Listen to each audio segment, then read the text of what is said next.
This meeting is recorded.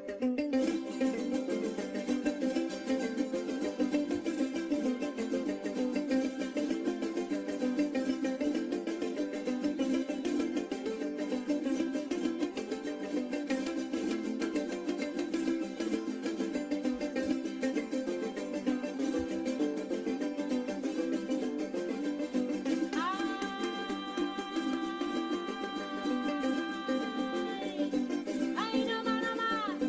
Ay, no más, no más. Cuando los vaqueros van, allá no den la palapa. Allá no den la palapa. Cuando los vaqueros van. Ay, no más, no más, no más.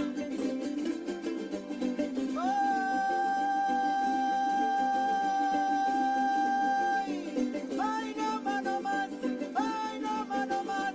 Cuando los vaqueros van, allá no den la palapan, allá no den la palapan. Cuando los vaqueros van, cuando los vaqueros van. Ay, no más, no más. En su caballo alazán. Al toro le gritan japa. Al toro le gritan japa. Japa, torito galán. Japa, torito galán. Ay, amor, amor, ay, no más, no más. En su caballo alazán, gritándole al toro japa, gritándole al toro japa. Japa, torito galán, japa, torito galán. Ay, no más, toro. Ay, no más. Avísale al mayoral que el vaquero no ha llegado. Que el vaquero no ha llegado. Avísale al mayoral que sorprendió el temporal. Cuando iba arreando el ganado. Cuando iba arreando el ganado. Allá por el Pedregal. Allá por el Pedregal.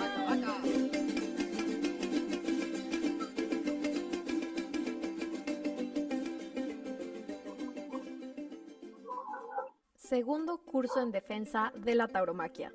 Abordaremos temas de relevancia para la defensa de la tauromaquia desde distintos frentes y disciplinas, de la mano de especialistas y personalidades del ambiente taurino.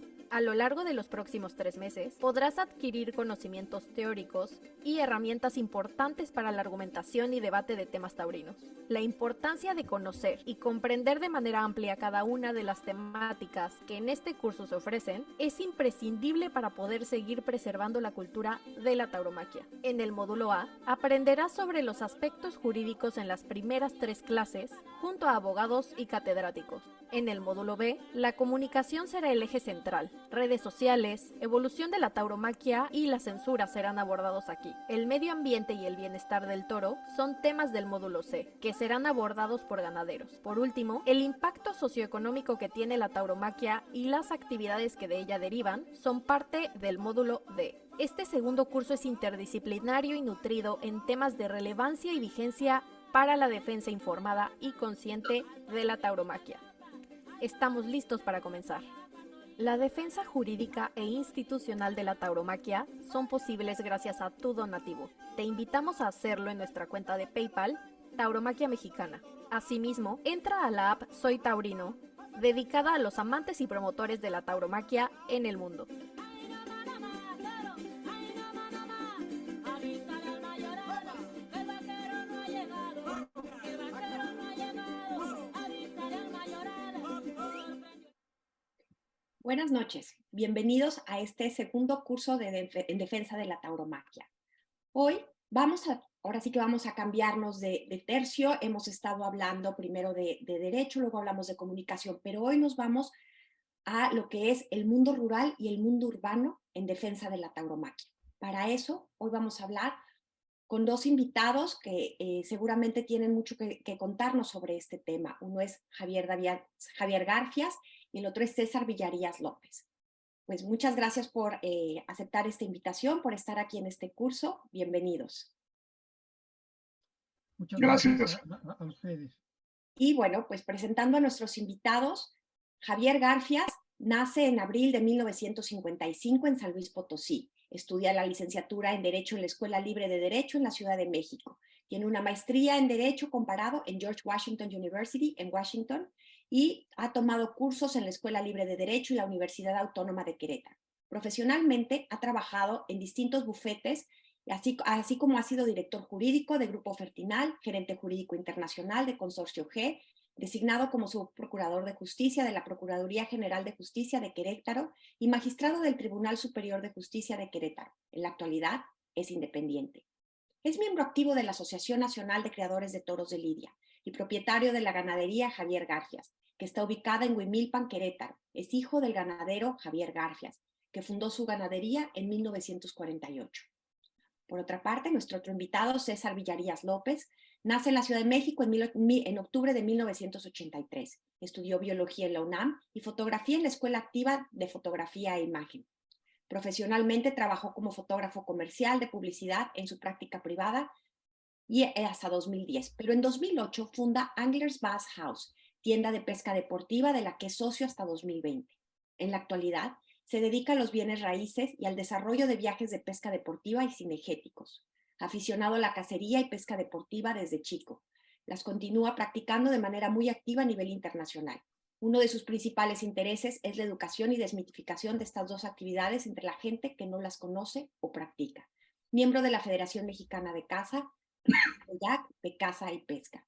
Pues bienvenidos, pero también antes que nada quiero presentar aquí conmigo a mi amiga y compañera en redes culturales taurinas, Fer Aro. Hola, Fer. Hola, ¿qué tal? Muy buenas noches a todos. Bienvenido, don Javier. Bienvenido, César. Qué gusto tenerlos hoy aquí. Gracias, María Ángeles. Buenas noches a todos los que hoy nos acompañan. Buenas noches. Bueno, pues ahora sí, Fer, tú no sé si quieras presentar algo o le damos yo creo que la palabra a nuestros invitados para que nos hablen un poco de cómo ven este contraste que hay entre lo que es el mundo urbano y el mundo rural. César, si quisieras empezar y yo te sigo, salvo lo que tú me digas.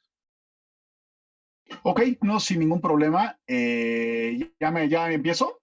Sí, por favor. Ok, perfecto. Bueno, pues primero presentarme un poco, aunque ya me presentó María Ángeles. Pues mi nombre es César Villarías y fundamentalmente, bueno, estoy aquí en este foro para hablarles desde la perspectiva de la cinegética y de la pesca deportiva, como me imagino que ya ustedes habrán hablado todo acerca del tema de la tauromaquia y de su defensa. Yo lo que quiero es colaborar un poco con el tema de cómo lo vemos nosotros como cazadores deportivos. Un poco como para poner en contexto algo que me gustaría decir, es que bueno, cuando se habla de cacería, hay fundamentalmente 4 tipos de cazadores, ¿no? El cazador de subsistencia, que es la persona de los pueblos que mata algo para comer. El cazador comercial, que ya no existe al día de hoy, que pensemos en la gente que mataba búfalos para vender sus productos. Luego está el cazador furtivo, que es el enemigo principal de la cacería, que luego muchas veces se confunde, porque en español no tenemos en sí una palabra y hay que especificar si uno es cazador deportivo o cazador furtivo. En inglés lo tienen muy delimitado porque una cosa es un hunter y otra cosa es un poacher. Entonces creo que esa es una de las principales confusiones que la gente tiene acerca del cazador. En este caso yo me voy a centrar en la cacería deportiva, que es lo que yo practico, y hablarles un poco como de las virtudes de la cacería deportiva y sobre todo el cómo defendemos la actividad ante los mismos ataques. Creo que nosotros tenemos un enemigo en común, eso lo tenemos claro, y necesitamos volvernos amigos en común, porque si no es a través de la unión, veo complicado que aguantemos los embates que estamos sufriendo, ¿no? Entonces, bueno, hay cosas, hablando del tema urbano y lo rural, yo creo que la base del debate que se está teniendo ahorita y la base de los fanatismos que estamos aguantando es justamente una desconexión total entre el mundo rural y el mundo urbano. Es decir, el mundo rural existe en sí mismo y existe como ha existido hace muchísimo tiempo, y llegó un momento, no tengo muy claro cuándo fue, en el cual las dos cosas se desconectaron por completo, y es como existe el mundo rural y como la gente, los urbanitas, creen que es el mundo rural, ¿no? Entonces, una de las principales cosas que a mí me cuestionan, por ejemplo, es, oye, ¿y por qué no puedes dejar a los animales en paz? Bueno, empecemos por ahí, por arrancarme por algún lado. El tema es que la gente en las ciudades, yo creo que se cree que uno sale de la ciudad y empieza a vivir en Disneylandia, donde los zorros conviven y son grandes amigos de los conejos, donde los animales se mueren en la cama rodeados de sus familiares y donde viven en un mundo que realmente no hace mucho sentido con la realidad, ¿no? La cacería, por ejemplo, es de las pocas actividades, la tauromaquia también, en las cuales el animal de nuestro objeto es 100% libre hasta el día que muere. Eso me parece muy importante destacarlo, porque la realidad es que la extinción, yo también estudié biología, si vemos las causas de la extinción de animales, el 80% de los animales que se extinguen es por falta de hábitat o destrucción de su hábitat. La cacería, la realidad es que es de los pocos medios económicamente viables para mantener un hábitat. Un hábitat en general, el hábitat no está solo. Eso de dejar solos a los animales, no, porque no están solos, no existen solos y lamentablemente o afortunadamente tienen un contacto humano en el 90% de las situaciones del campo. La única manera de fomentar, poder mantener un ecosistema en el cual mantengas animales en un estado óptimo de salud, sin rejas y libres, es entendiendo las necesidades de la gente del campo. Y los cazadores llevamos muchos años tratando de entenderlas, tratando de ver cómo hacerles ganar dinero de alguna manera en la que impacte lo menos posible el medio ambiente. Y es algo en lo cual pues nos hemos topado con una problemática muy importante y sobre todo es eso, que cuando tú vas y le platicas a un urbanita 100%, lo que tú haces para poder mantener un ecosistema a través de que la gente lo vea viable para su economía y para su vida en sí, pues es complicado, ¿no? O sea, voy a poner 3 ejemplos muy claros para no irme mucho por las ramas. El venado mexicano, por ejemplo. El venado mexicano en el campo antes era visto como comida. Es decir, era un animal que competía con el pasto, por el pasto con el ganado, y la realidad era que los venados están muy ricos de comer, entonces cualquier vaquero que fuera por el campo con un rifle, como suelen traer, veía un venado, no le importaba edad, no le importaba sexo, no le importaba temporada, lo mataba y se los comían. A partir de que se genera en los 70s el uso de cintillos de aprovechamiento y las sumas, se le empieza a poner un valor a ese venado. ¿Qué es lo que pasa? Que la gente que tiene ranchos en los cuales habitan venados le mete un recurso al gobierno en el cual ellos le mandan a un biólogo, el cual hace un conteo de animales y a partir de eso se delimita cuántos animales puede él cosechar al año. Eso es un cintillo, los famosos cintillos de aprovechamiento. Esos cintillos, el ganadero, en este caso el propietario del terreno, se los compra al gobierno y él los puede vender en lo que él quiera. Desde que pasó eso y sucedió ese pequeño detalle, los venados ahora tienen una razón de ser, pasan de ser algo que existe en el lugar, en el dueño del terreno, a ser parte del patrimonio del dueño del rancho.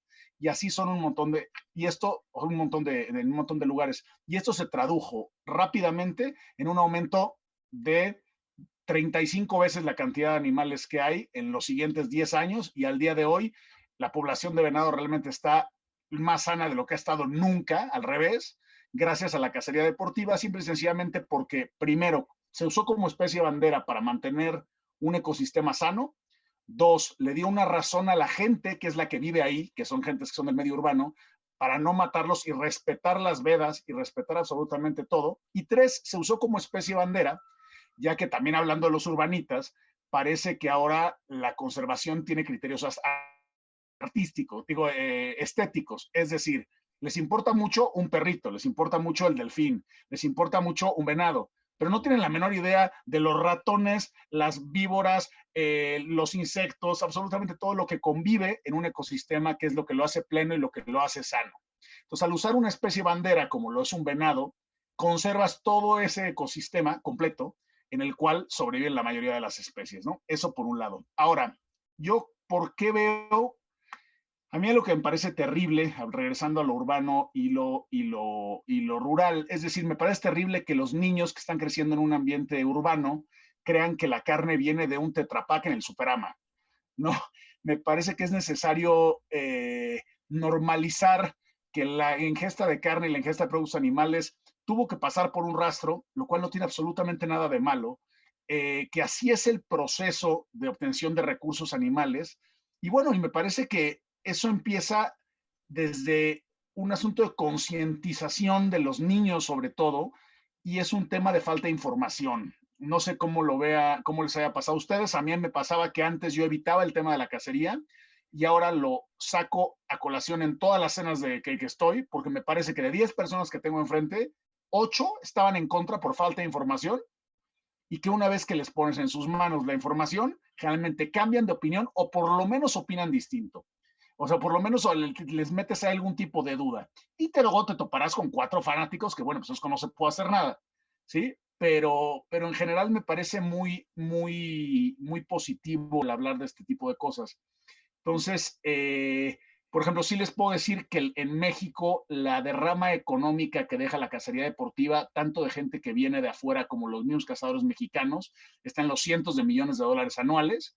Está para mi gusto bastante mal, por lo menos mal contada, porque solamente habla de la derrama directa que se paga a organizadores cinegéticos. No habla de la derrama que se produce en restaurantes, en hoteles, en viajes, eso como que no se cuenta mucho.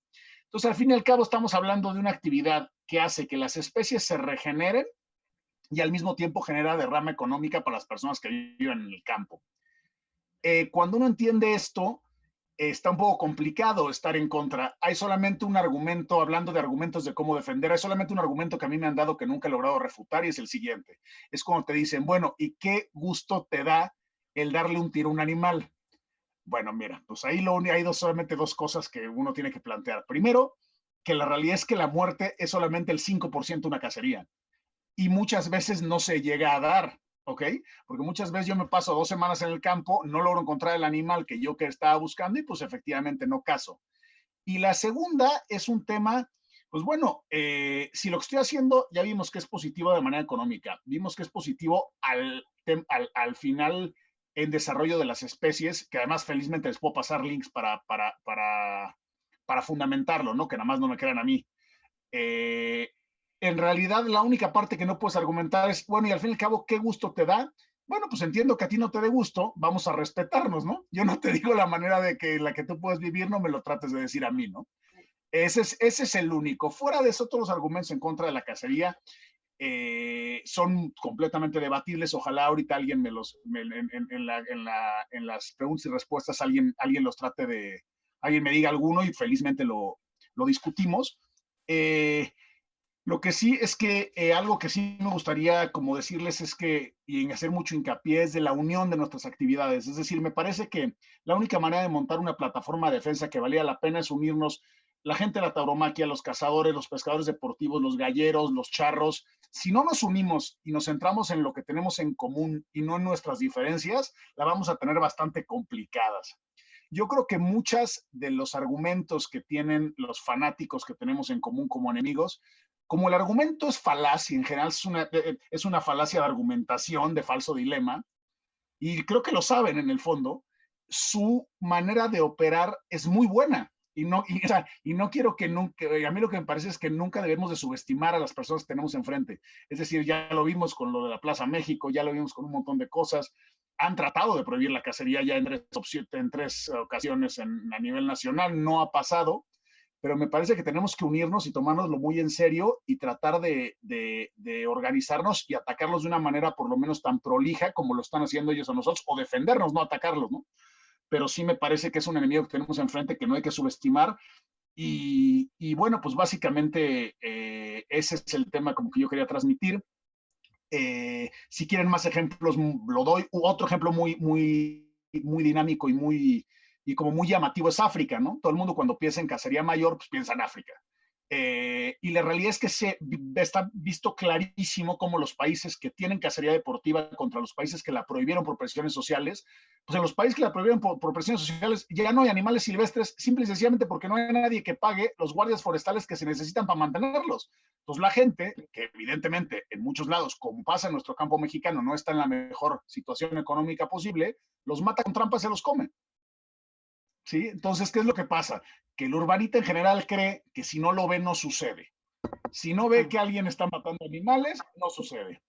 Entonces, siento que hay una parte que sí tenemos la culpa también los cazadores. Me parece que los cazadores no hemos hablado suficiente de lo que hacemos por el campo y de cómo lo hacemos, y lo único que se ve de nosotros es una foto posando con un animal muerto. Eso también es un tema que nosotros estamos hablando en redes sociales.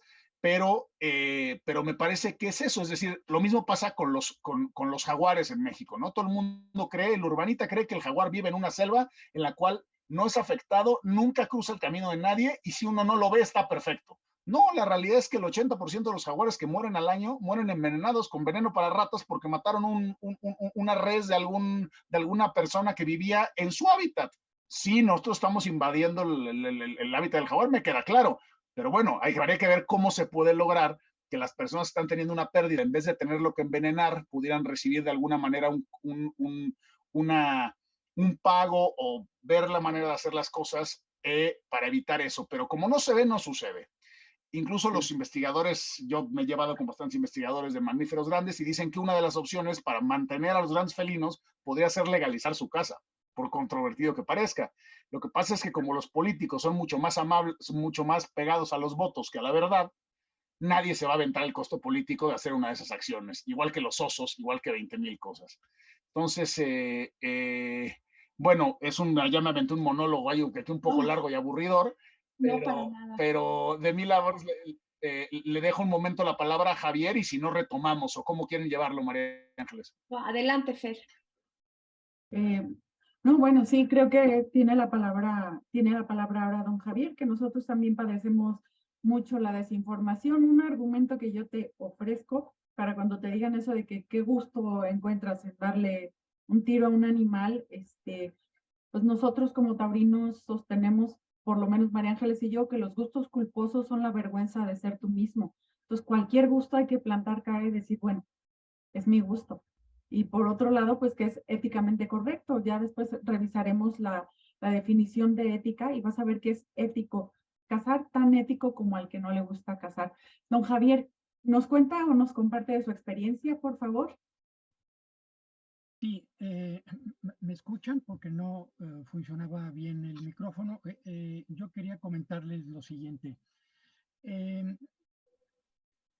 Es una dicotomía muy grande la que existe entre el medio rural y el medio urbano. Recuerdo, estudié en San Luis Potosí la secundaria y al llegar a la prepa en la gran ciudad de Ciudad de México, pues te ven como bicho raro. Ah, pues es que eres de provincia y no sabes dónde está el Estadio Azteca y tal y tal. O sea, prácticamente te ven como ciudadano de segunda por el hecho de que estés en provincia y no hayas nacido en la selva de asfalto. Y yo creo que hay mucha desinformación al respecto. Los ganaderos de Bravo, como todos los ganaderos reproductores de ganado para el abasto, en realidad eh, hacen una gran labor a nivel local porque en las comunidades más apartadas, dan trabajo a familias muy humildes. El hospital más cercano pues está a 3 horas. Si hay algún accidente, pues tienen que resolverlo de manera rapidísima y todas esas cosas no se valoran por los animalistas porque definitivamente no conocen y no tienen la información fidedigna de qué es, cómo vive el toro de lidia y los animales en realidad en libertad. Cabe mencionar que definitivamente, y quisiera abordar el tema toral de si la tauromaquia es crueldad animal o no. Cabe señalar que definitivamente eh, el toro, desde que nace, al momento en que llega a limpiarse la bolsa en la que viene y se llega a parar, te acercas a él y te embiste cuando tiene 10 minutos de vida y te va a perseguir por unos 5 metros porque no sabe andar, pero te va a embestir. Y eso es algo connatural al toro de lidia y es algo maravilloso porque con los cuidados que tiene el ganadero, en realidad, y la selección y el alimento que se le da, después de mucho tiempo, a diferencia del ganado para el abasto, que en 6 meses tiene 300 kilos, pues prácticamente a los 3 años y medio, 4 años, pues tiene 400 kilos, pero su desarrollo es mucho más laborioso. Y en ese orden de ideas, el toro cuando sale a la plaza en 10, 15 minutos se va a jugar toda su existencia y tiene la capacidad de defenderse y de embestir. Cabe mencionar que el torero pues tiene una espada y una muleta y no tiene un aparato con descargas eléctricas como se utiliza en los frigoríficos y en los rastros. Y el toro tiene la oportunidad de defenderse e inclusive pues poder herir, por llamarle así, al torero. Cabe mencionar igualmente que el toro pues no está amarrado como usualmente está colgado el animal en el rastro y eh, el torero, el matador de toros, pues arriesga su vida y con tecnicismo convierte y supera el tecnicismo en arte. Y igualmente el toro pues puede ser indultado y los animalistas no saben lo que es la libertad y lo que es en realidad pues todo lo que implica la tauromaquia en el sentido de que el matador de toros pues es un atleta, tiene disciplina, tiene valores éticos y valores morales, cosa que pues en realidad mucha gente la desconoce. Y en ese orden de ideas, eh, el, el, público que está en la Plaza de Toros pues podrá estar de acuerdo con el toro, con la faena que está desarrollando el matador de toros, pero les hace falta mucha información para realmente evaluar si la función que hace el toro en esos 10 minutos que se va a jugar su vida, en realidad es agradable o no. El único punto de fondo es que el toro ha nacido y está destinado a pelear precisamente en una plaza de toros.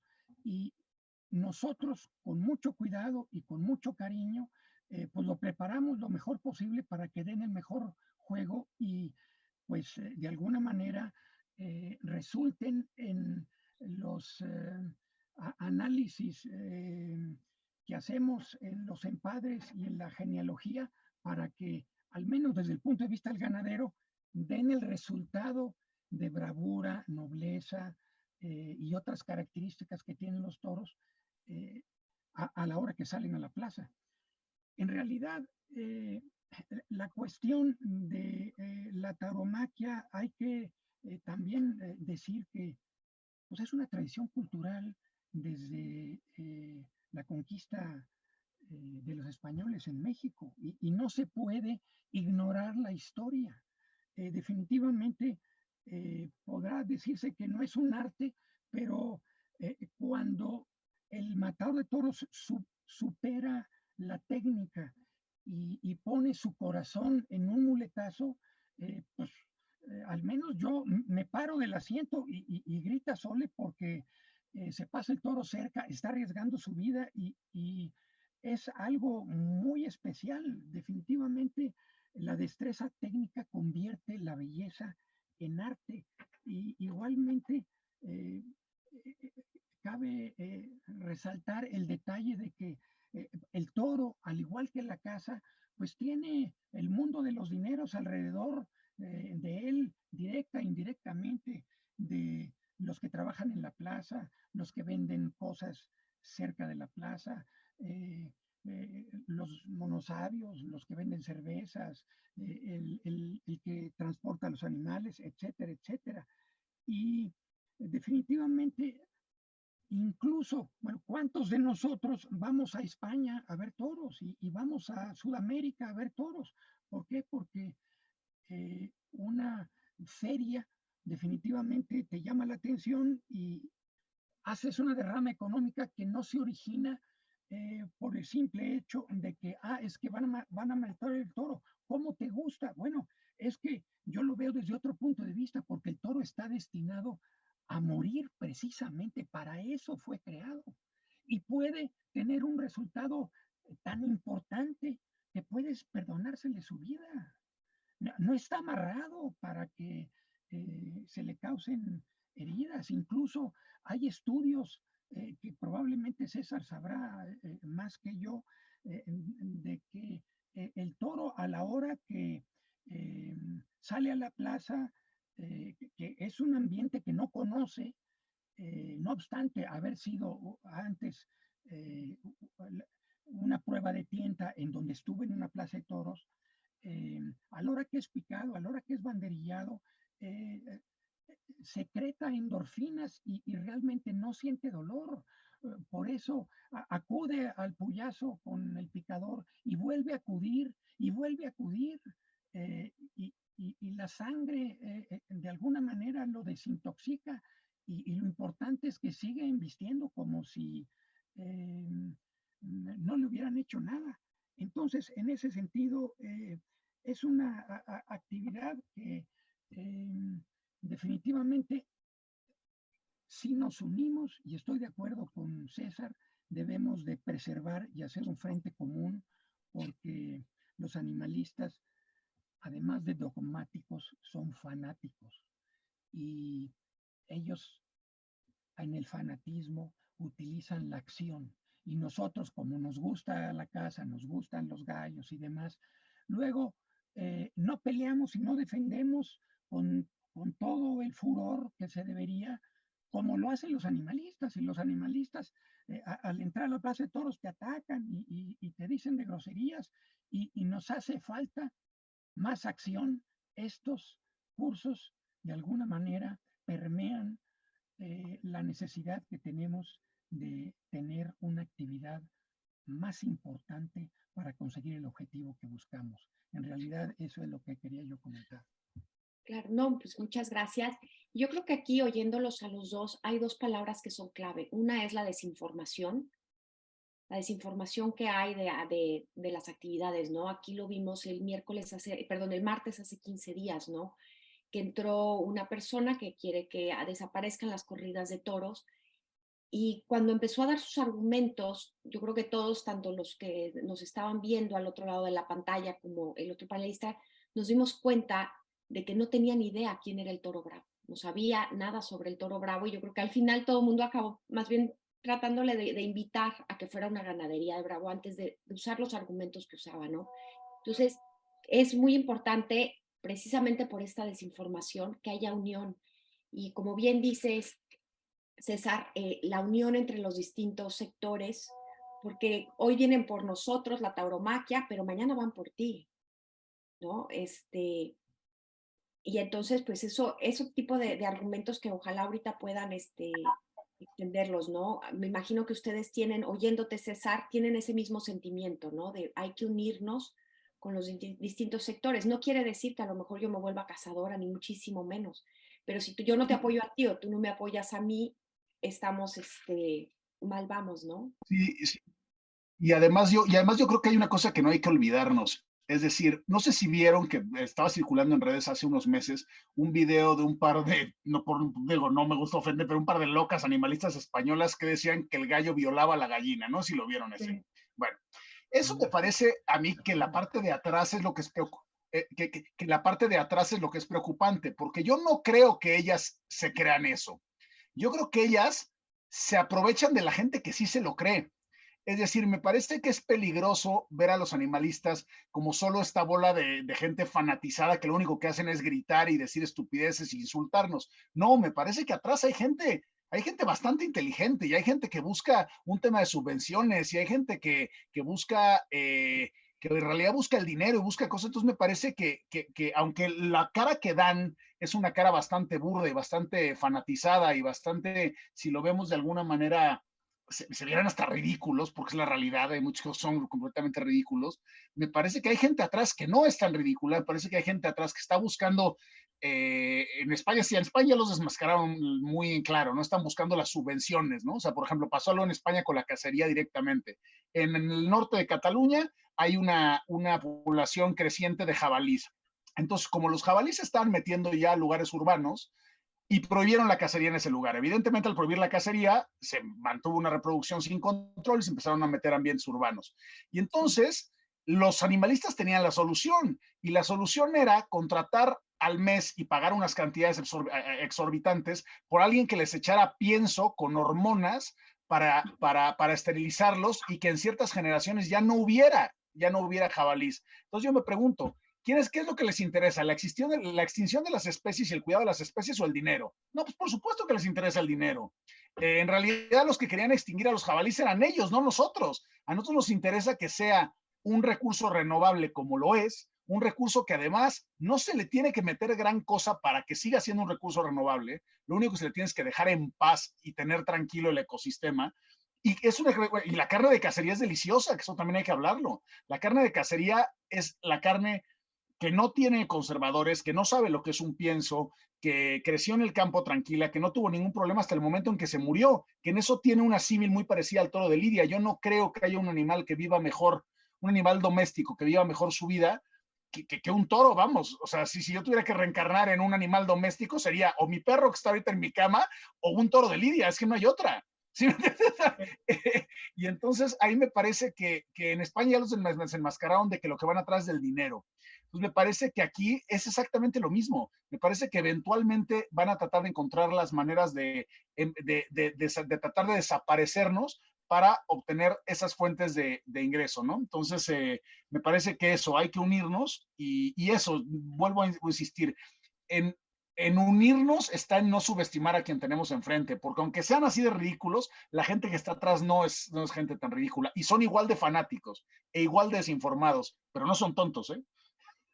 Claro, claro. Yo creo que tocas un tema o un punto medular, César, porque es necesario que hablemos también precisamente de la ideología antiespecista y del transhumanismo que hay detrás, pero antes de llegar a eso y de tocar el tema de la industria vegana y de la industria de la mascota, que también son nuestros grandes rivales, o sea, los que hay que voltear a ver y ver cómo están creciendo y cómo se está expandiendo su mercado. Volviendo un poco al tema del desconocimiento del campo, podríamos hablar de lo sencillo que es hoy día volverse un activista o un animalista, porque basta con dar un clic, no tienes que incomodarte y tienen esta idea romantizada de lo que es la naturaleza. ¿Qué tal si nos hablan un poco de sus experiencias en la naturaleza o de las incomodidades que hay en la naturaleza?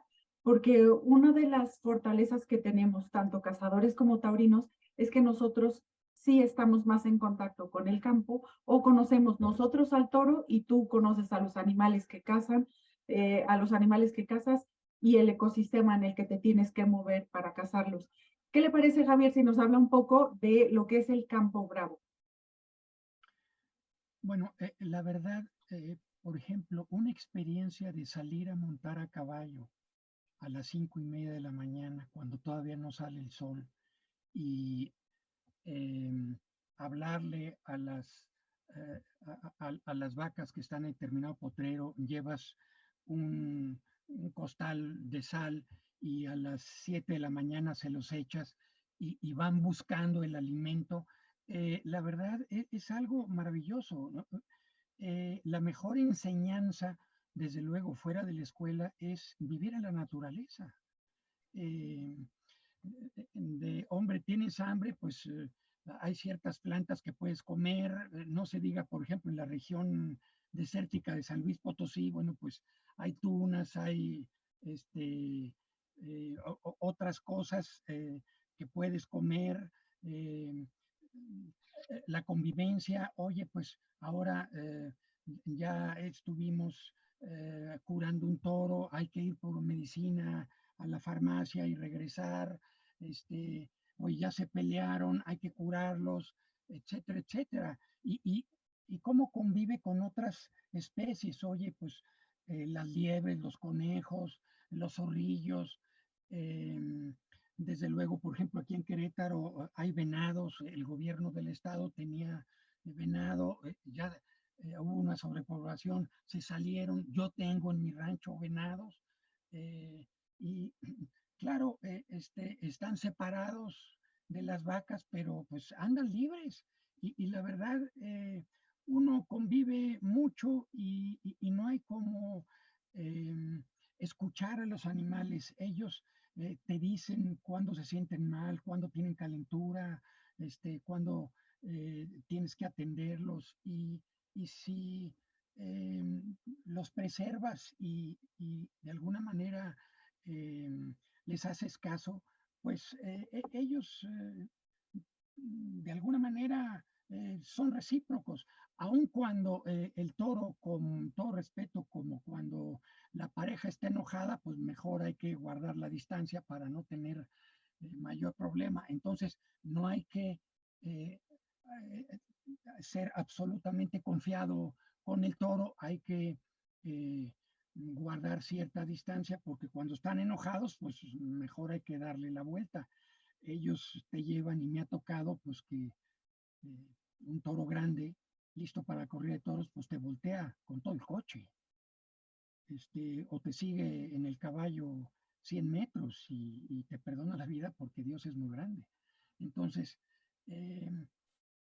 si alguien cuida los animales, en este caso el toro bravo, somos los ganaderos y toda la gente que trabaja al lado del ganadero, el veterinario, los caporales, los vaqueros, incluso las trabajadoras domésticas que atienden a los vaqueros. O sea, es un centro de trabajo muy importante, por más de que está diseminado y la conservación ecológica que se tiene pues es grandísima. De otra manera, se destinaría a otros conceptos y prácticamente se perdería desde el punto de vista ecológico esa reserva natural de cualquier cantidad de hectáreas para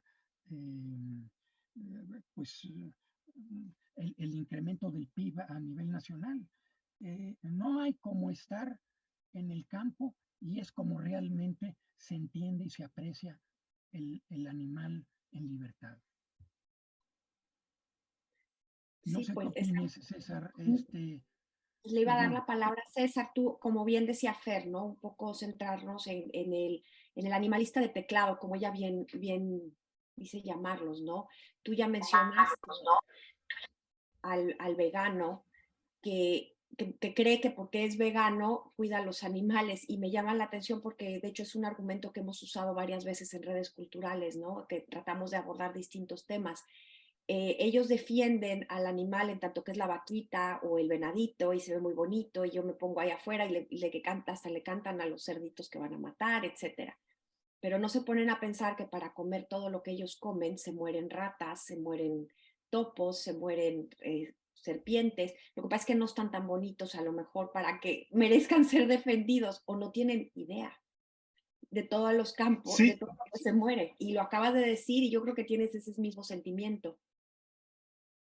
sí, a mí lo que me pasa es que, bueno, me parece que el que crea que por ser vegano no está matando animales nunca ha ido a un cultivo industrializado de soya, ¿no? O sea, donde las máquinas pasan cultivo contra cultivo, quiere decir que no hay melga. La melga es este ecosistema que se da entre dos parcelas. En las parcelas donde se daban antiguamente, si se siembra trigo en un lado y cebada en otro, queda un espacio a veces hasta de 3, 4 metros de pastizal, es una melga. En el cultivo industrializado no hay melgas, quiere decir que nada vive ahí, es decir, se murieron las codornices, se murieron los conejos, se murieron las serpientes, se murieron los ratones, se murió absolutamente todo. Y eso es por la producción industrial de soya, ¿no? Para que ellos se puedan comer el tofu y sentirse muy bien en la ciudad mientras se piden un café de Starbucks y le pegan al teclado. Es ridículo.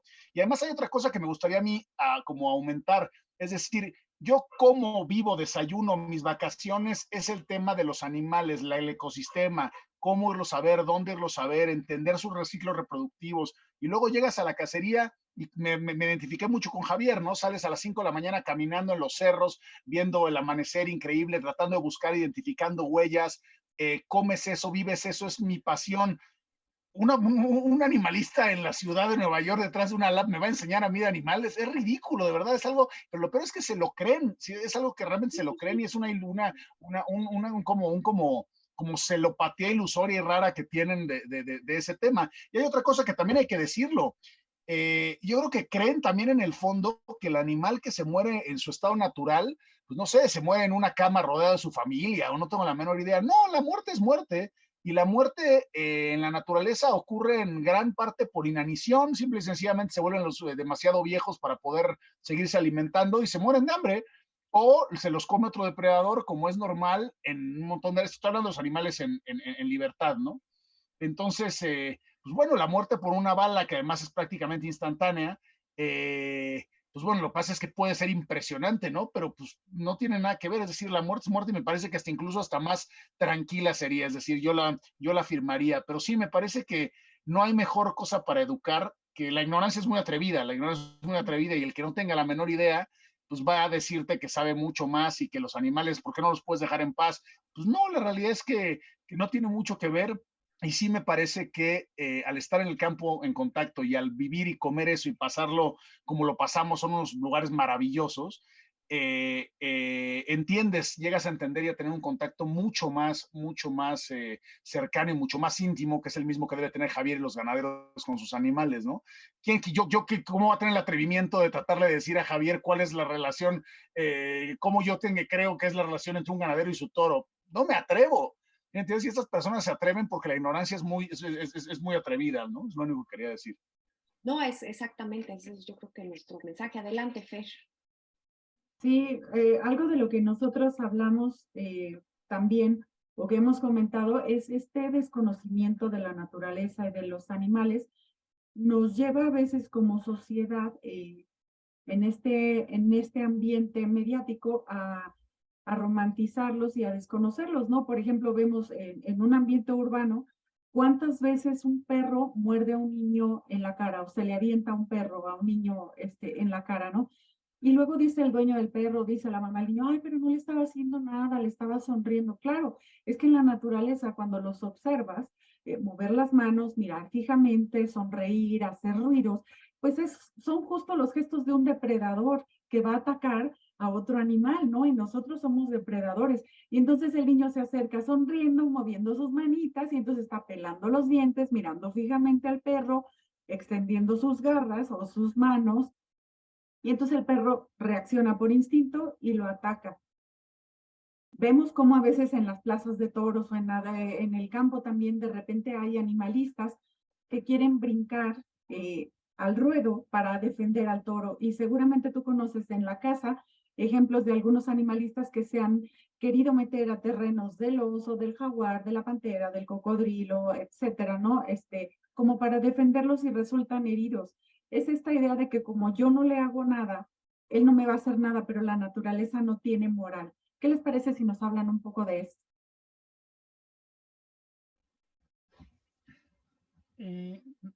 Yo quisiera comentar lo siguiente. En realidad, el mundo animal es un poco amoral.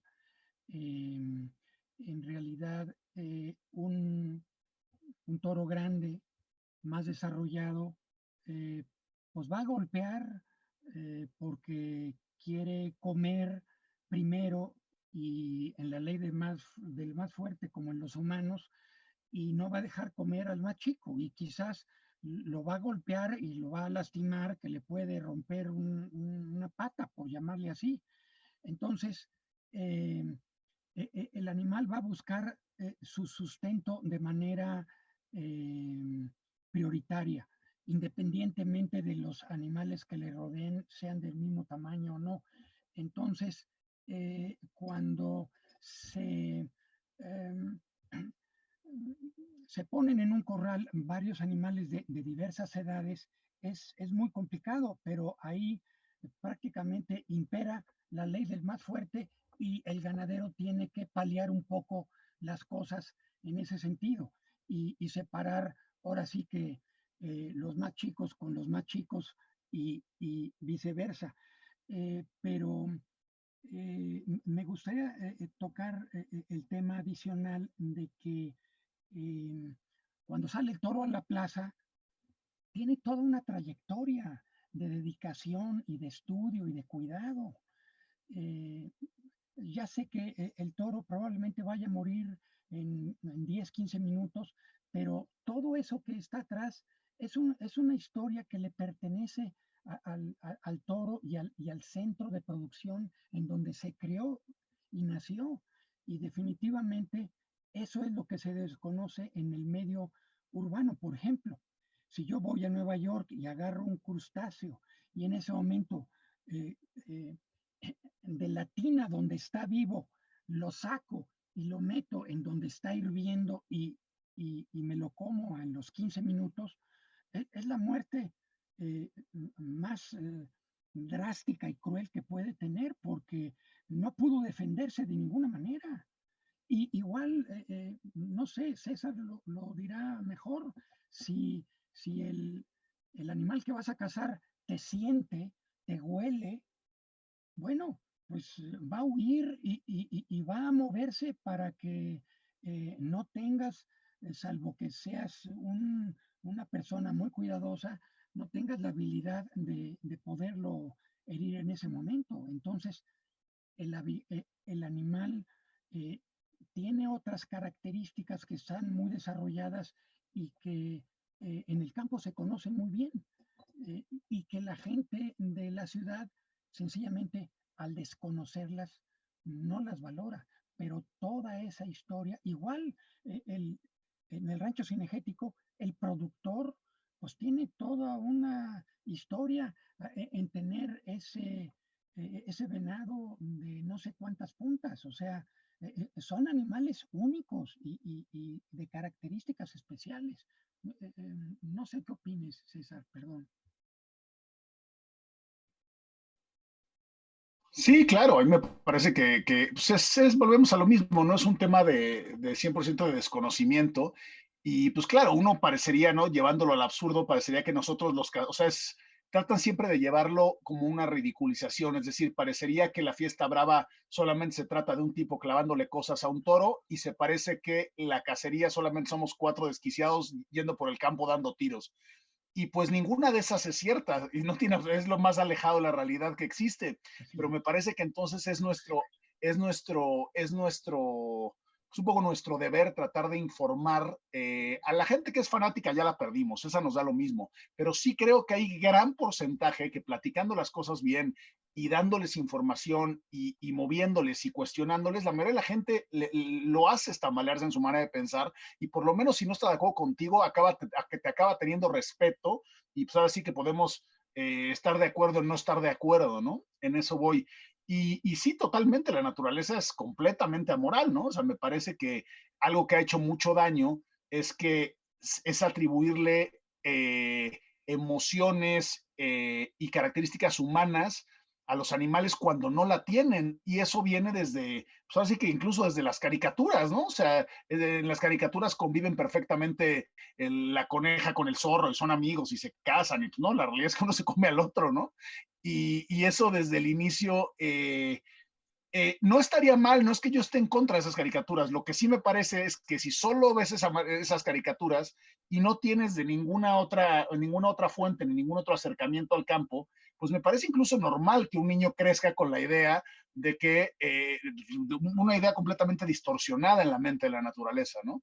Por eso me parece como, pues eso, muy importante, incluso, no sé, se acabó, o sea, la crianza doméstica de animales incluso ya lo ven mal, ¿no? O sea, es decir, que yo creo que yo críe conejos para comer, para usar carne para mí, comérmela o gallinas para huevos, eso está mal, porque es explotación animal. Entonces ya se caen unos absurdos que dices, pues no, la única manera de combatirlo es sentándote a platicar las cosas con los grupos de gente que conozcas y abriendo un poco el horizonte. Y a mí, por ejemplo, lo que me pasa es que la gente que quiere venir a cazar o que algún día quiere venir al campo o lo que sea, si no tiene nada, si no tiene idea y lo hace de buena fe, yo me los llevo a los que quieran, ¿sí me entienden? O sea, es un tema de darles a conocer o platicar las cosas como realmente pasan y no como ellos quieren que sucedan, ¿no? Como ellos quieren hacer creer que sucedan.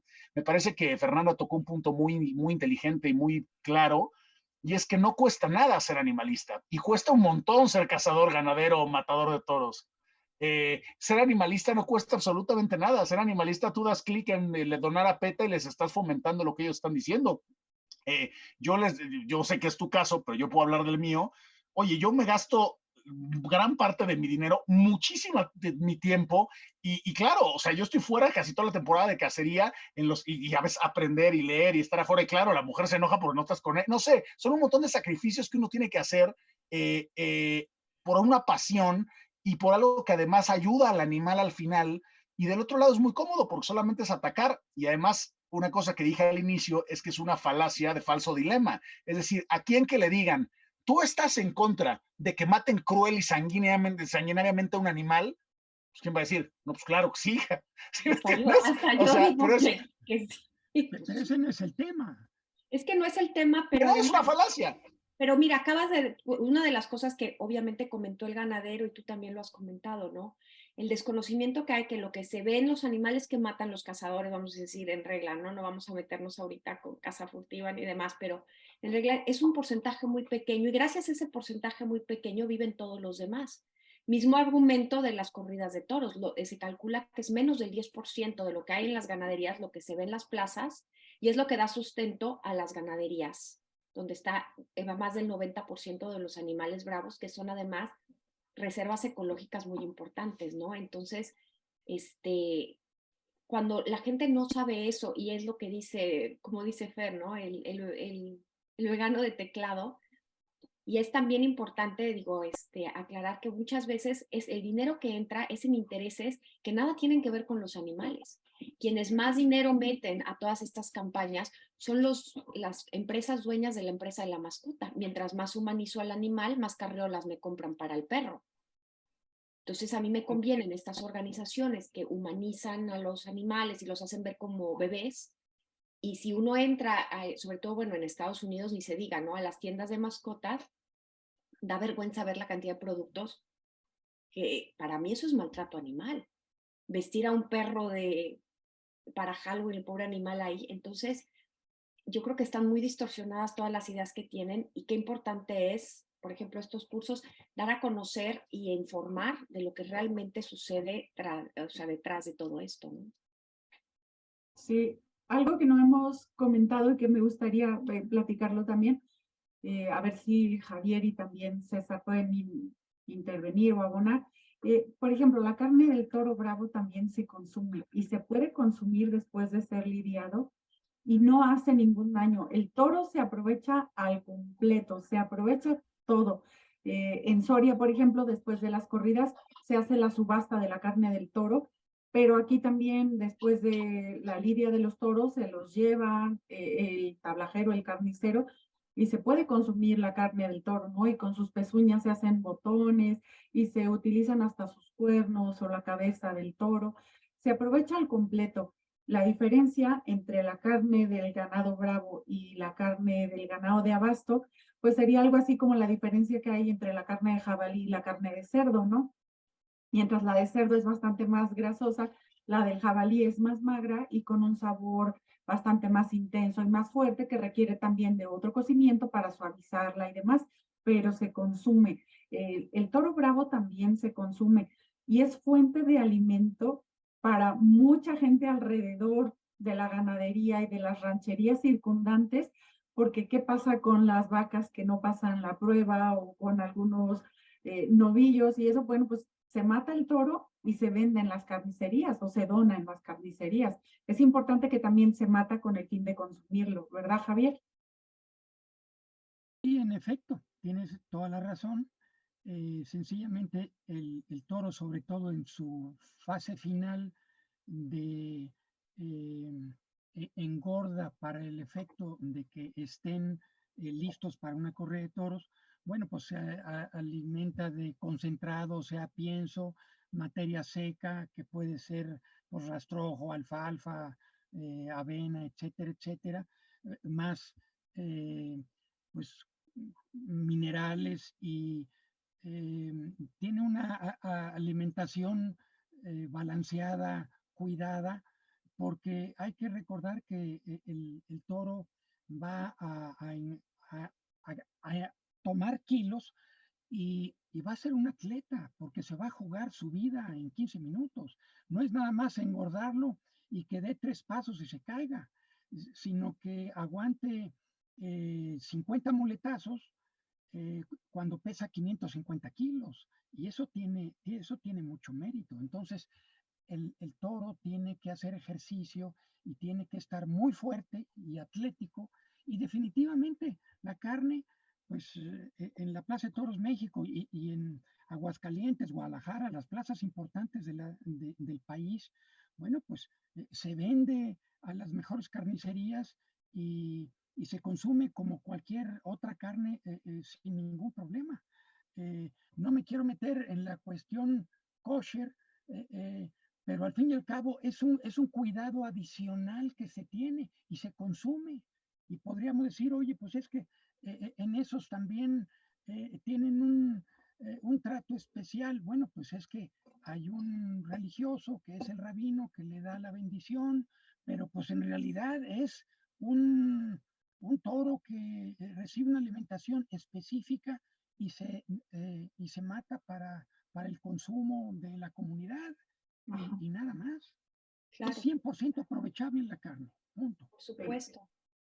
Oiga, invitamos a quienes nos están oyendo. Yo creo que aquí tienen a dos personas que, por lo que han oído, es muy interesante hacerles preguntas porque sus comentarios vienen muy en el sentido de lo que ya hemos estado repitiendo, ¿no? Del animalista de teclado, de la ignorancia, del poco conocimiento que hay, sobre todo de una hipocresía muy grande. Pero de verdad los invitamos a que nos hagan preguntas. Pero bueno, mira, justo lo dije y entró la pregunta de Matthew Butler. César, ¿puedes decirnos más sobre el proceso por el cual se crearon los cintillos de aprovechamiento? ¿Qué implicaciones puede tener este tipo de figura para dar un respaldo o reconocimiento ecológico, ético, legal al aprovechamiento comercial del toro bravo? Mira, no creo que sea, bueno, sí es comparable, pero no. Los cintillos tiene que ser, está a través de una UMA, que es una unidad de manejo ambiental, y una vez que se establece una UMA, que es una unidad de manejo ambiental, la persona dueña de la UMA o encargada de la UMA, como dije, le pide al gobierno un proceso de aprovechamiento en el cual se expiden cintillos dependiendo qué especies haya en esa UMA.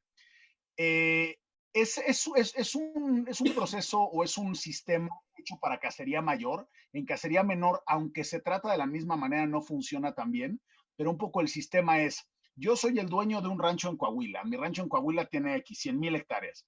Yo voy al gobierno y le digo,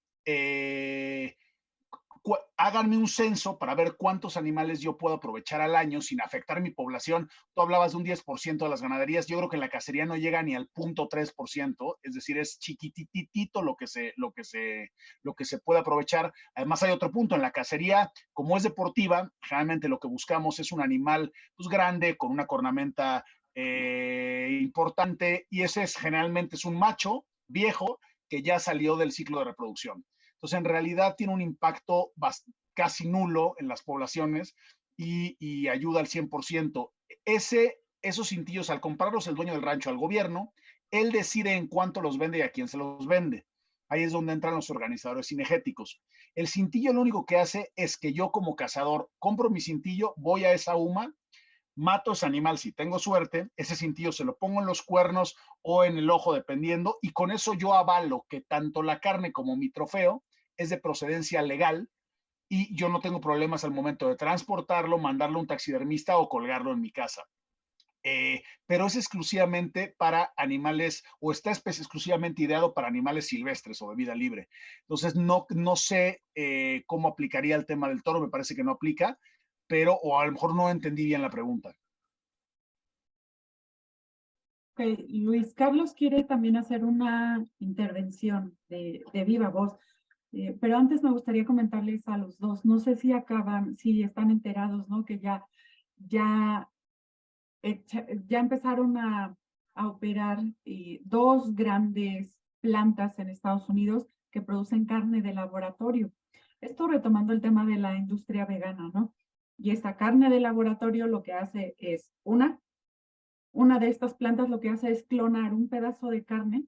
Por eso les recomendamos a quienes están aquí que ahora que vayan a restaurantes o consuman carne, pues traten de pedir carne pegada al hueso, ¿no? Que va a ser más difícil de clonar un esqueleto completo, un animal completo, que un trozo de carne.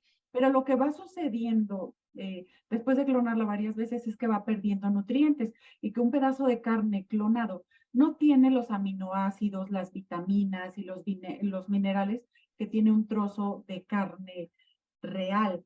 aunque sea criado de forma industrial. Claro que si está criado de manera orgánica o procede de la casa o de una ganadería de lidia, pues mucho mejor, ¿no? Porque sabemos que va a tener cero hormonas y cero componentes químicos. Pero bueno, ¿qué piensan ustedes de este mercado creciente de la industria vegana y de estas propuestas de la carne de laboratorio? Porque la otra, la que no es carne clonada, es un sucedáneo de comida de laboratorio y no tiene ningún ingrediente orgánico. Es decir, estamos comiendo químicos y plástico.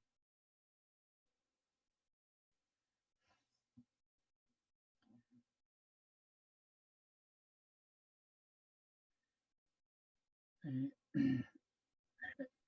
¿Va a responder alguna persona del público o quieres que comentemos el tema? No, ustedes, Javier. Perdón, Javier y perdón. César. Es para ustedes el tema, sí. Yo quisiera comentar que pues cada día vamos a ingerir y llenar nuestro cuerpo de cosas que no son naturales. Es como preparar la comida en un horno microondas, con todo lo que eso implica, a preparar la comida normalmente en una hornilla. La vida moderna, entiendo que tienes menos tiempo para cocinar y demás, pero nos están llenando de químicos que podrán decir que tiene cualquier cantidad de vitaminas y cosas sustitutas, pero lo natural es insustituible, al menos desde mi modesto punto de vista. No, además a mí ahora que estabas comentando eso, Fernanda, me vino como a la mente una frase de Bertolt Brecht que dice que cuando la hipocresía es de muy mala calidad, es hora de empezar a decir la verdad, ¿no? Me parece que lo natural es completamente insustituible y, o sea, cuando hablamos de tauromaquia como de cacería, las dos son un recurso renovable. Es cultura, es gastronomía, es oficio, es saber hacer, y vuelvo a lo mismo, es un recurso renovable. Entonces, la única manera de que estés 100% en contra de esas dos actividades es de dos sopas, o que seas un fanático o que tengas algo que ganar del tema. Entonces, me parece que una de las grandes enemigos que vamos a tener es lo que tú estás diciendo, gente que tiene directamente que ganar con el tema de que cada vez haya menos ganadería, menos tanto intensiva como extensiva, porque ya se puede hacer en el laboratorio, la industria animalista, como bien nos dijo María Ángeles. Entonces, como que se están empezando a develar los enemigos que realmente tenemos en el fondo, que es lo que yo comentaba en algún momento, ¿no? Me parece que no todo el mundo es gente simple y sencillamente simple o que sin acceso a la información. No, también atrás hay gente que manipula a esa gente y son bastante hábiles al momento de hacerlo. Pues, entonces, como aquellos, hubo, no sé si te acuerdas, hubo dos que de verdad se creyeron esa historia, que al toro había que darle amor y se brincaron. No lo supe. En Francia, dos que como tú dices, es gente que de verdaderamente lo cree y cree esas historias y piensa que el toro es como el de la caricatura que vieron. Y en Francia, dos activistas brincaron al ruedo a darle amor al toro. Uno estuvo meses en el hospital. Sí, a nosotros de casos que se me ocurra ahorita, se han querido meter gente a las monterías, a parar las monterías y no han salido con un tiro de milagro, han vandalizado coches de cazadores, se han amarrado a los puestos y han tirado los puestos de ojeos, es decir, N cantidad de cosas, gente que realmente se lo cree.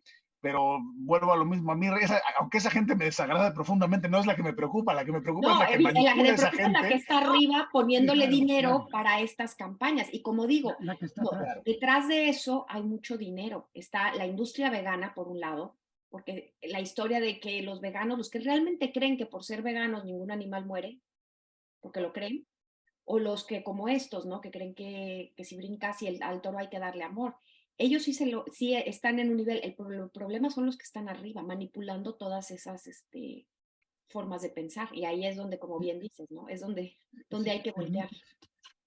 Si me permites, y por María, supuesto, quisiera preguntarle yo a César, leí una noticia en Londres que querían terminar con la cacería del zorro, cuando es toda una institución allá. ¿Qué sabes al respecto? Porque igual que el toro bravo y que el venado, pues lo que se trata es de eliminar una tradición milenaria. Sí, se pasó un acto, si no lo tengo mal entendido, se pasó un acto en el año 2004 que prohibió la cacería de zorros tradicional con perros y a caballo en varias partes del Reino Unido. Me parece que Escocia, gran parte de Inglaterra, todavía es permitida en Irlanda, no sé si en ambas Irlandas, solo en Irlanda del Norte y en otro par de lados, me parece, pero efectivamente fue una prohibición que entró en el 2004 y sí lo prohibieron en unos lados. Lo bueno, digo, por encontrarle algo, porque bueno, no tiene nada, es que al momento que la gente vio que sí lo podían lograr y que sí era algo que podía suceder, se unieron y ahora hay muchos grupos mucho más unidos y entendieron, o sea, realmente entendieron la necesidad de pues ahora sí que de combatir fuego con fuego a través de abogados y de 20,000 cosas, y ahora los lugares donde lo hacen lo toman como un orgullo que ahí no se haya prohibido y lo mantienen alrededor de eso y se unieron, ¿no? Es lo que me parece positivo alrededor de eso, pero sí, efectivamente, en muchos lados fue prohibida. Qué importante que se defienda desde el derecho también, desde los derechos fundamentales y desde las más profundas raíces del derecho y la ciudadanía. Luis Carlos tenía una intervención, no sé si ya tiene no lo habilitado tenemos aquí a Luis Carlos. su micro. Pues por ahí puso en el chat, pero Luis Carlos, ¿puedes habilitar tu micro? Por favor. A ver si... Ahí está Luis Carlos. Ahí está ya. Adelante, Luis. Gracias. Gracias, muy amable, muy interesante. En esta ocasión me siento yo muy especialmente feliz porque me encuentro con un colega. Eso es importantísimo. Yo soy biólogo también y vaya, es como encontrar una aguja en un pajar, ¿no? Esta situación. Quiero comentar, me voy a salir un poquito del tema, voy a darle por ahí por un ladito. Siempre que tengo la oportunidad de estar en cualquier plática y sobre todo cuando hay ganaderos, cuando hablamos normalmente hablamos de ecología y medio ambiente como si fuera lo mismo, ¿no? Que se parece, pero no es igual, primero. Segunda cosa, algo que frecuentemente estamos mencionando es que las ganaderías son un emporio de protección a la flora y a la fauna, lo cual es cierto, pero es una verdad un tanto hueca. Yo he estado insistiendo que los ganaderos quizá desarrollando una regionalización del país por ecosistemas y fundamentalmente por el estado que guarden de conservación de esos ecosistemas, tratar de hacer estudios de poblaciones, tanto vegetales como animales, no cada ganadería, sino quizá en una región y así, regionalizar un poquito, porque actualmente solamente existe un estudio que mandó a hacer la Asociación Nacional de Criadores de Toros de Lidia en 3 ganaderías, en 3 sitios distintos, y tiene información muy interesante, pero muy cortita. Y la parte ecológica, el medio ambiente, es un activo de defensa que tenemos y es un activo de defensa, pero que no lo hemos utilizado porque, creo que no me dejarás mentir, y tú lo mencionaste hace rato, para ver cuántas cabezas de venados podemos aprovechar, primero tenemos que tener un estudio de población. No podemos decir, van 24 porque sí, ¿no?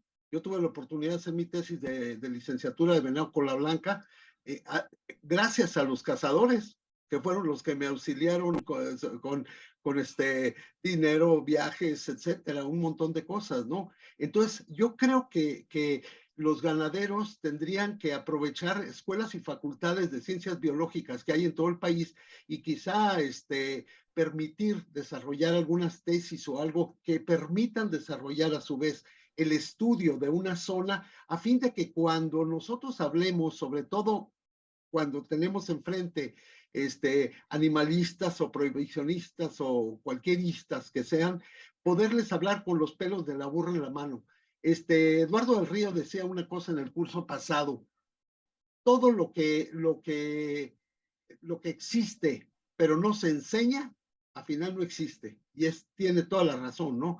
Nosotros podemos decir, hay venados, sí, pero puede haber 2 o puede haber 150.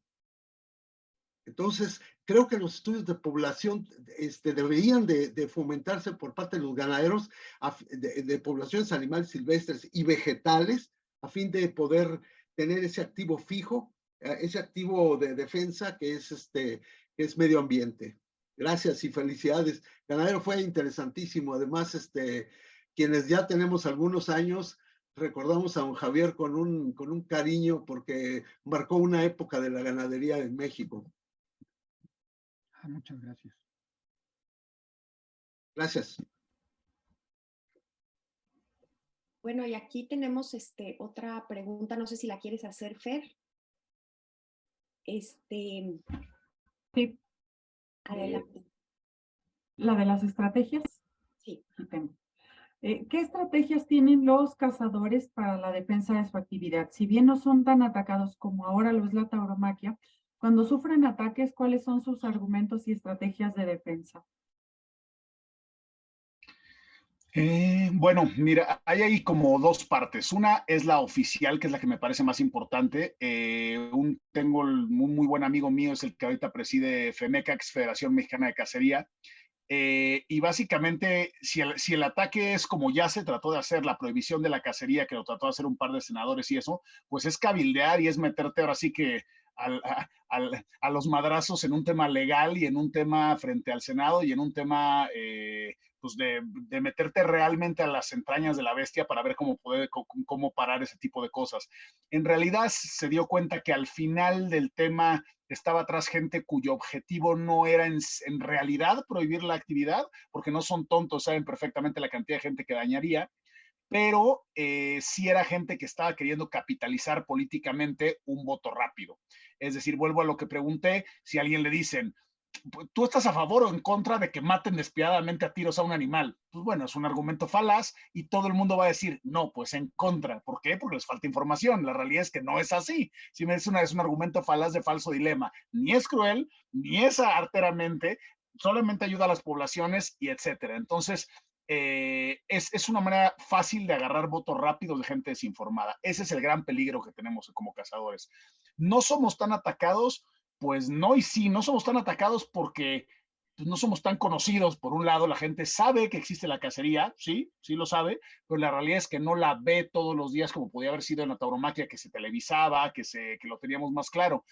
Entonces, pues también, pero también habíamos tenido ataques bastante fuertes. Ese es por el lado de lo oficial. En el lado de la discusión, pues bueno, si alguien me quisiera hacer como una pregunta de algún argumento que le hayan dado, yo creo que yo he rebatido todos los argumentos en contra de la cacería deportiva, habidos y por haber, porque me parece una actividad muy defendible.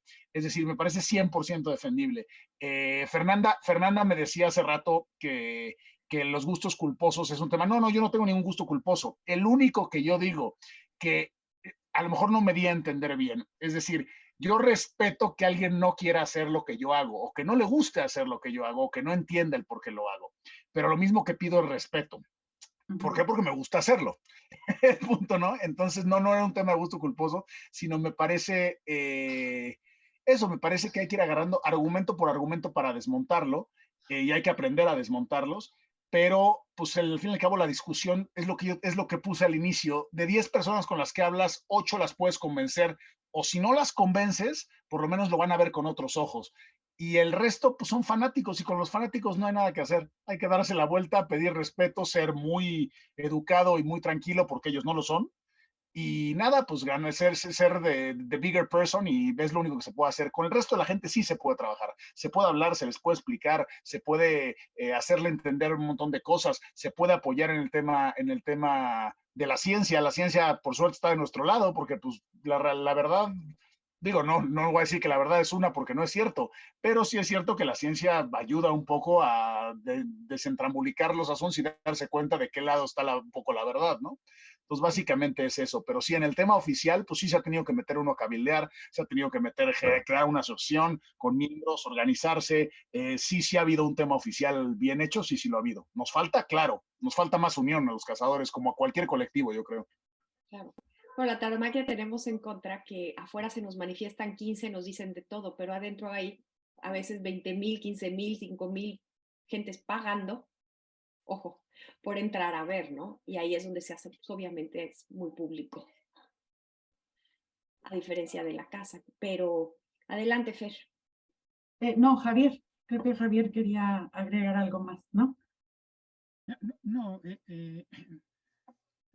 solamente comentar que estos cursos difunden la idea real de efectivamente qué es las actividades que deben de agruparse, y yo los felicito a ambas por su participación, su tiempo, y les deseo el mejor de los éxitos, porque nos hacía falta tener una iniciativa para unir diversas actividades con un fin común, que es la defensa de nuestra libertad de pensamiento y de expresión, básicamente. Muchas gracias. No, gracias a ti, gracias a César que estuvo hoy como invitado. Bueno, pues un poco para redondear lo que fue este curso, ¿no? Recordemos que tanto la casa deportiva como la tauromaquia son dos actividades legales, normadas, reguladas, de asistencia voluntaria. Eso en primer lugar. En segundo lugar, que tenemos que combatir tantos argumentos falaces y que derivan de la subjetividad por carecer de ciencia, razón y evidencia, que atacan tanto a la casa deportiva como a la tauromaquia. Entonces, busquemos todo el tiempo argumentos que sean racionales, que provengan de la ciencia, de la razón y la evidencia, y eso, no dejar de hablar ni de la casa ni de la tauromaquia, porque cada vez es más necesario poner el tema en la mesa, y que antes evitábamos por evitar un conflicto, un roce, una tensión. Algo que hemos estado haciendo María Ángeles y yo constantemente en redes culturales taurinas, pero también a veces la gente, cuando sabe que tú eres taurino, cuando sabe que tú eres cazador, te dice, ay, no, a mí los toros no me gustan porque, y se sueltan 5 minutos, ¿no? O a mí la casa no me gusta porque. Yo cuando empiezan a hablar, para digo, oye, si te vas a extender 5 minutos o 3 minutos, luego me vas a dar 3 minutos a mí o 5 minutos a mí para escuchar por qué sí, o nos ahorramos el trámite y no hablamos del tema. Y ya es una manera de hacerles tomar conciencia de que, pues sí, es muy fácil dar una opinión, pero es difícil escucharla. Bueno, pues muchas gracias a todos por estar aquí. María Ángeles. No, gracias a ti. Bueno, nada más porque hay ahí, me llamó la atención para cerrar un comentario que hace Ricardo Ace, que dice que él utilizó el argumento de las ganaderías con su profesor de geografía y le negó que hubiera en México un ecosistema propio de las ganaderías como en España. Lo que es la ignorancia es muy atrevida, Ricardo. Hay más de 200 ganaderías en México. Aquí está el hijo de uno de los más grandes ganaderos, de don Javier Garfias, que creo de los ganaderos más importantes de la segunda mitad del siglo pasado. Y yo creo que decir eso es, como decimos aquí, lo dijo César, lo dijo Javier Garfias, lo decimos nosotros y lo repetimos. ¿Hasta dónde lleva la ignorancia, no? Para hacer afirmaciones así. Entonces, es bueno estar informado, tener argumentos, conocer.